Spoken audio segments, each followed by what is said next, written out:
وہ لڑکا جو سب کو یاد رکھتا تھا کہتے ہیں کچھ لوگ ہماری زندگی میں بہت خاص ہوتے ہیں مگر ہم ان کی زندگی میں کبھی خاص نہیں بن پاتے۔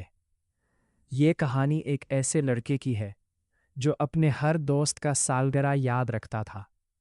کسی کو کوئی پریشانی ہوتی تو وہ سب سے پہلے پہنچتا، کسی کا دل اداس ہوتا تو اسے ہنسانے کی کوشش کرتا۔ وہ ہمیشہ دوسروں سے پوچھتا تم ٹھیک ہو؟ مگر عجیب بات تھی، کبھی کسی نے اس سے نہیں پوچھا تم ٹھیک ہو؟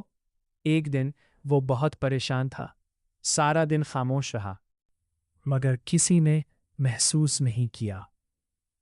شام کو وہ اکیلا ایک بینچ پر بیٹھا تھا، اس کے آس پاس بہت سے لوگ تھے مگر اسے ایسا لگ رہا تھا جیسے اس پوری دنیا میں اس کے علاوہ کوئی نہیں۔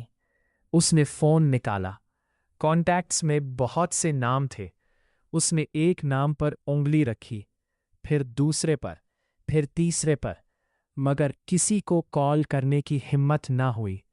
وہ سوچنے لگا اگر میں نے فون کیا اور اسے میری بات سننے کا وقت نہ ہوا تو؟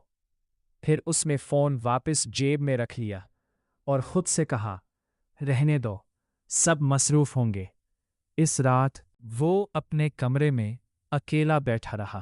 اسے اچانک احساس ہوا وہ ہمیشہ دوسروں کے لیے موجود رہا تھا مگر جب اسے کسی کی ضرورت پڑی تو اسے کسی کا نام یاد نہیں آیا۔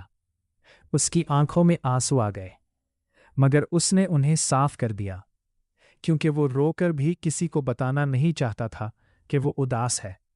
اگلے دن وہ پھر سب کے ساتھ ہنس رہا تھا، پھر سب کا حال پوچھ رہا تھا، پھر سب کی مدد کر رہا تھا۔ بس فرق اتنا تھا کہ اب وہ کسی سے یہ امید نہیں رکھتا تھا کہ کوئی اس کا بھی حال پوچھے گا۔ اور شاید یہی وہ دن تھا جب ایک خوش مزاج لڑکا اندر سے بہت خاموش ہو گیا تھا۔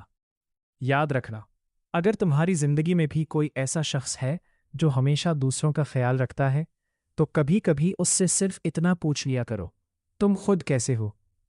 ہو سکتا ہے وہ بھی بہت عرصے سے کسی ایسے ہی سوال کا انتظار کر رہا ہو، کیونکہ کبھی کبھی انسان کو کسی بڑے سہارے کی ضرورت نہیں ہوتی، صرف ایک ایسے شخص کی ضرورت ہوتی ہے جو اسے یہ احساس دلا دے تم اکیلے نہیں ہو۔